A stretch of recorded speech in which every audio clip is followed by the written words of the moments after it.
வணக்கம். இந்த வீடியோவில் நம்ம பாரம்பரிய சிறுதானிய வகை சேர்ந்த திணை அரிசி சர்க்கரை பொங்கல் எப்படி பண்ணலாம் அப்படின்றத நம்ம பார்க்க போறோம். எல்லாருக்குமே ரொம்ப பிடிச்ச ஒரு பொங்கலாகவும் இருக்கும். பார்க்கறதுக்கு முன்னாடி நம்ம சேனலுக்கு சப்ஸ்கிரைப் பண்ணிக்கோங்க. பக்கத்தில் இருக்கக்கூடிய இந்த நோட்டிஃபிகேஷன் பெல் பட்டனையும் கிளிக் பண்ணிக்கோங்க. இதுக்கு என்னென்ன பொருட்கள் முதல்ல தேவை அப்படின்னு பார்த்தோம்னா, திணை அரிசி ஒரு கப்பு, பாசிப்பருப்பு ஒரு 1/4 கப்பு, அதோட வெல்லம் ஒரு 1லேருந்து 1.5 கப்பு அளவுக்கு, பால் ஒரு 1/2 கப்பு, அதோட நெய் ஒரு 1/4 கப்பு, முந்திரியும் திராட்சையும் ஒரு 1/4 கப்பு, அதோட ஒரு 2-3 ஏலக்காய், ஒரு சிட்டிகை சுக்குத்தூள். இப்போ இந்த திணை அரிசி இனிப்பு பொங்கல் எப்படி பண்ணலாம் அப்படின்றத நம்ம பார்க்கலாம்.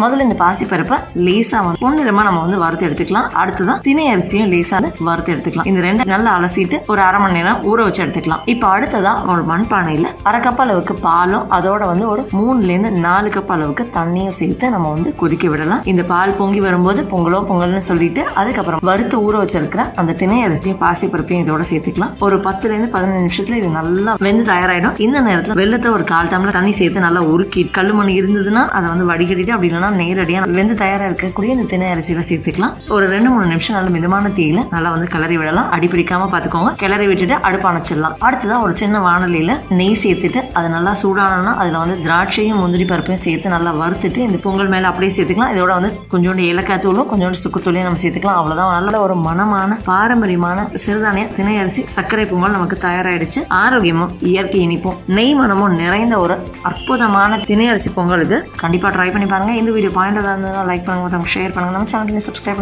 பண்ணிக்கோங்க. பக்கத்தில் இருக்கக்கூடிய நோட்டிஃபிகேஷன் பெல் பட்டனை கிளிக் பண்ணிக்கோங்க.